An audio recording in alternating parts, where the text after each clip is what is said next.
everyone, this is Lynn with Psychic Focus at psychicfocus.blogspot.com, and today I am tackling a question that was sent to me, and it was regarding the Chinese social credit score system.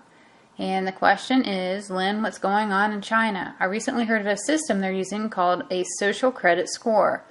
I saw the story of a man who could not travel outside the country because his score wasn't high enough. They're installing cameras, spying on everyone, and without due process, there's little the people can do. Can you look into this? I'm afraid this will spread as a way to spy on everyone. Thanks. And there are a couple links talking more about the social credit system scoring process that's going on in China if you'd like to further read more about that. So feel free to browse those as well. And so what I did was I took this question and I thought about it. And at first, I felt the reading was going to go in the direction of, what's up with this system, what's going on, what is the government doing, what is the plan, and that kind of thing.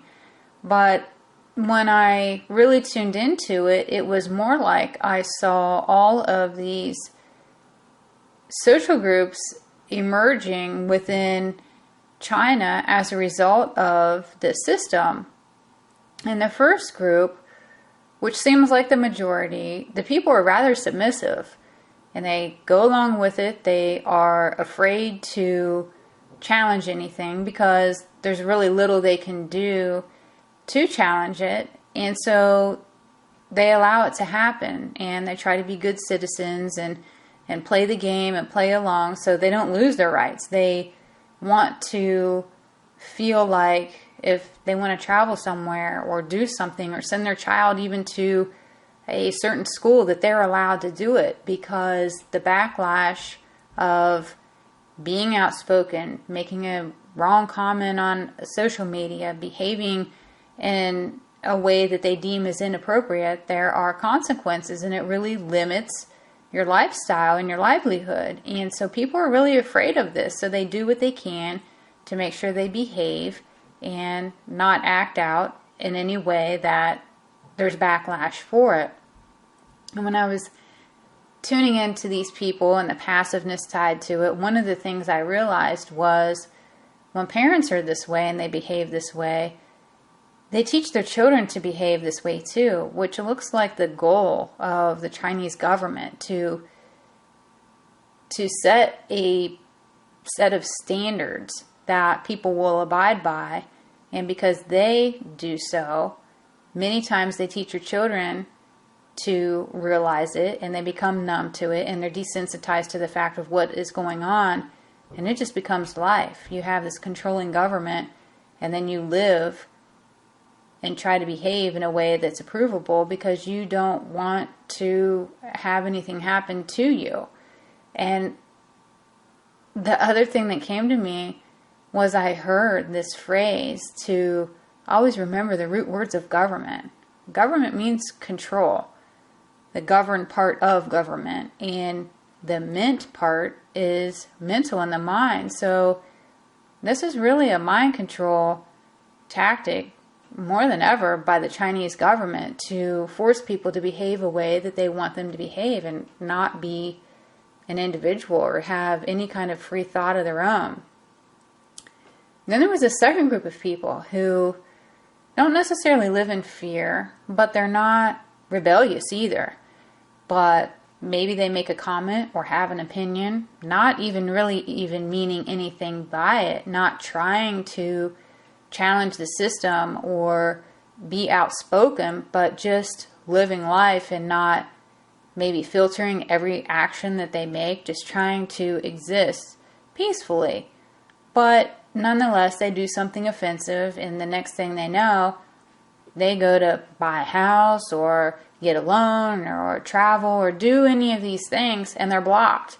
And they realize it's because of some minute infraction that the government's deemed negatively on their social credit score. So they end up getting all of this negative treatment because of this. And the issue with this is it looks like these are the people they're really trying to make examples of, because they do something even subtle, and the next thing they know, there's punishment and affects who they are, their daily life. And without due process, without a fair court system, all you can do is just take it. So that reinforces the first group, who is mostly passive, because people are starting to realize you can do something and not even realize you're doing it, and the next thing you know, you're punished. So it really hinders the ability for people to be free thinking in any way and express it in any way. And then I saw another group that was fairly small, but they're just the rebellious ones. They're going to challenge everything, test anything, and they just don't care. The problem with that is they're so powerless to the system. I don't see much success in the process of doing that and being outspoken. It doesn't look as though anything good comes out of that for them, or even necessarily the people.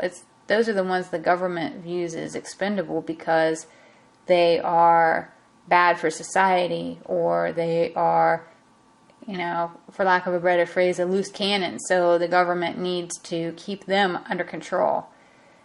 And then the last group that I saw seemed like the scariest group, at least scary for the government. And the reason I say that is because they look like they know how to play the game. They feel very methodical in what they do. However, it's more like this passive-aggressive thing where they plan to take it down, or plan some kind of change, or plan to have some kind of an opposing group come in and really try to reset things. You can only beat people down so long before they've had enough and they feel as though they have nothing to lose, so why not stand up and fight? And I kept hearing the phrase from the Hunger Games talking about District 13, which is the district that stood up and fought against the Capitol and everything else. And I have a link to the Hunger Games if you want to read more about it. But it felt like there was some parallel and some kind of an association with the energy and the way people felt as they did in the Hunger Games, that they just could not take it anymore. It felt like a really slow process. It's a few years in the works, but it does seem inevitable in our current timeline that something's going to rise up against this, because people are really at their breaking point. And that was all I had for this reading. I want to thank you for taking time to listen. Please feel free to leave a comment if you would like to look at the original reading, the scripted out, typed one that I did.